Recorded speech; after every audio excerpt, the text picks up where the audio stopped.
Hello everyone. Today we will discuss about sickle cell anemia.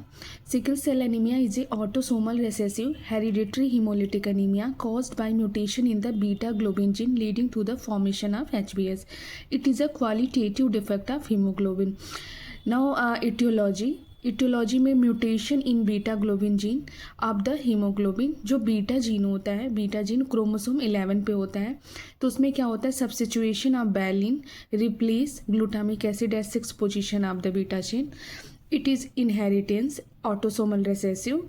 Normally जो adult haemoglobin होता है वो alpha two beta two के tetramer के फॉर्म में होता है, लेकिन जब म्यूटेशन हो जाता है सिकल सेल एनीमिया में तो दो तरीके से होते हैं। सिकल सेल ट्रेट होता है, सिकल सेल डिजीज़ हो जाता है। सिकल सेल ट्रेट होती है, करियर होती हैं, इसमें म्यूटेशन होता है तो tetramer alpha two beta beta S हो जाता है। लेकिन जो सिकल सेल डिजीज़ होता है alpha two beta S, beta से यानी HbS इसको कहते हैं। It is the one most of the monogenetic disorder world wide, specially prevalent in Africa, middle east and some part of the India. ये जो होता है सिकल सेल एनीमिया जो होती है हीमोग्लोबिनोपैथी भी है और हीमोलिटिक डिसऑर्डर भी है।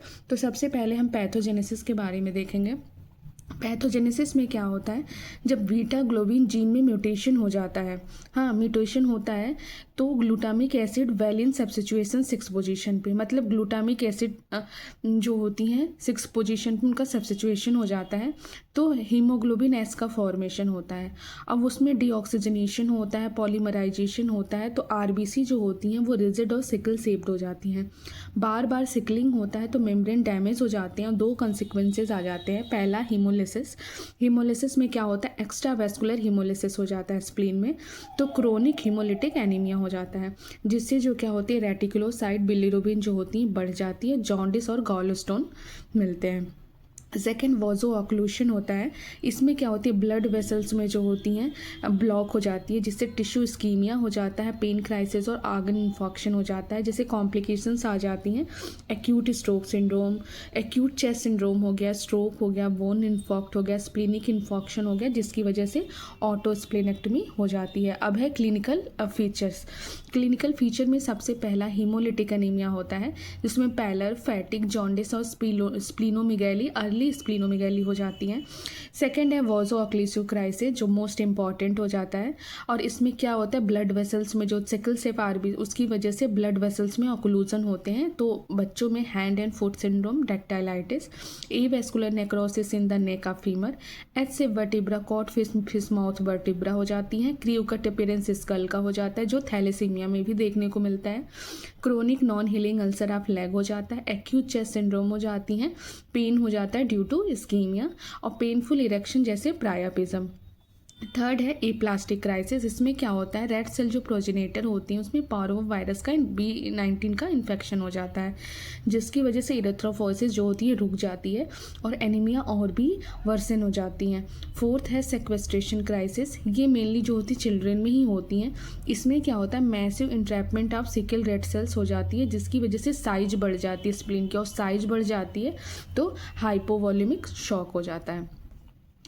देन इन्वेस्टिगेशन में क्या है, सबसे पहले हम CBC कराते हैं। CBC में क्या होती हैं हमारी जो RBC है नॉर्मोसिटिक नॉर्मोक्रोमिक हो जाती है एनीमिया, और हीमोग्लोबिन जो होती है कम हो जाती हैं और रेटिक काउंट बढ़ जाती हैं। अब जब हम पेरीफेरल स्मेयर देखेंगे, पेरीफेरल स्मेयर में जो नॉर्मल RBC होती हैं वो सिकल सेप हो जाती हैं, सिकल सेप। तो सिकल सेप RBC टारगेट सेल्स होती हैं जो हीमोग्लोबिनोपैथी में मोस्ट कॉमनली दिखती हैं। इसमें क्या होती है टारगेट सेल में जो RBC मेम्ब्रेन की सरफेस एरिया होती है वो जो होती है बढ़ जाती है और हीमोग्लोबिन कंटेंट कम हो जाती है, उसकी वजह से सेल्स टारगेट सेल्स हो जाती हैं। पॉलीक्रोमेजिया होता है, इसमें RBC के इमेच्योर फॉर्म भी देखने को मिलते हैं जैसे रेटिकुलोसाइट, और हो जाता है न्यूक्लिएटेड RBC होती है, हावल जोली बॉडी हो जाती है। क्यों होती है ये, क्योंकि ऑटो स्प्लेनेक्टमी हो जाती है उसकी वजह से।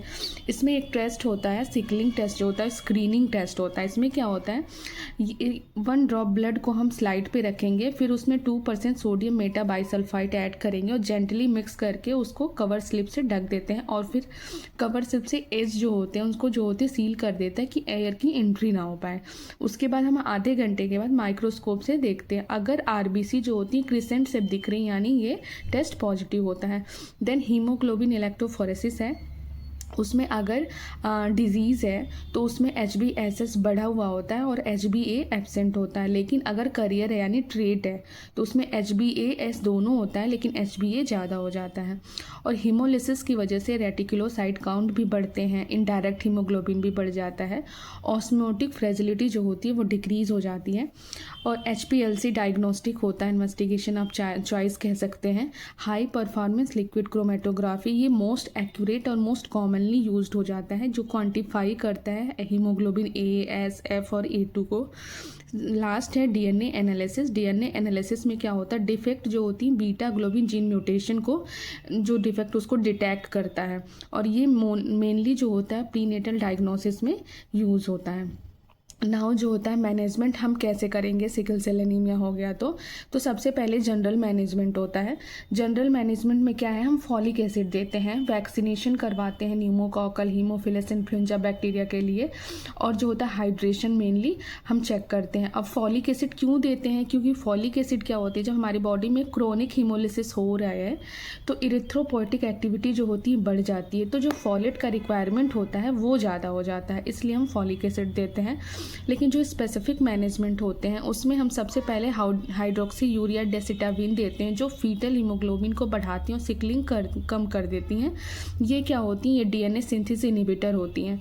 और सेकंड ब्लड ट्रांसफ्यूजन करेंगे, और मोस्ट क्यूरेटिव जो मैनेजमेंट होता है बोन मैरो ट्रांसप्लांट करवाते हैं। कॉम्प्लिकेशंस क्या है, सबसे ज़्यादा जो होती है कॉमन ऑस्टियोमाइलाइटिस जो होती है, साल्मोनेला का इन्फेक्शन, ऑटोस्प्लिनेक्टमी, लेग में अल्सर हो जाता है जो नॉन हीलिंग, प्रायाप्रिज्म, गॉल स्टोन और renal papillary necrosis. Thank you so much. Please like and subscribe my channel.